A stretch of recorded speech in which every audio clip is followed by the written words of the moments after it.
put these in order from least to greatest, what we just want to do is turn them all into the same thing. So we could change them all into decimals, all into percents. Since we have 2% here, why don't we keep them as percent? So we have 20%, 60%.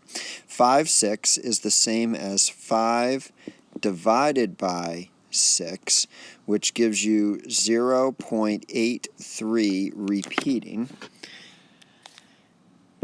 And if you turn that into a percent, it's going to be 83.3 repeating percent. Then we are going to, I'm going to circle that so it's nice and easy to see. 0.37, move the decimal point over 2 places. It's the same as multiplying by 100. That's 37%. 8 out of 10 is the same as 8 divided by 10, which gives you 0.8, or if you move the decimal point over 2 places, it becomes 80%. So now we have enough information to put these in order from least to greatest.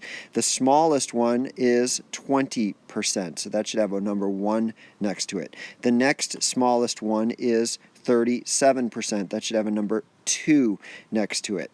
60% is number 3. Number 4 is going to be the 80%, or 8 out of 10. That's number 4, and that leaves 5/6, or 83.3%, as number 5.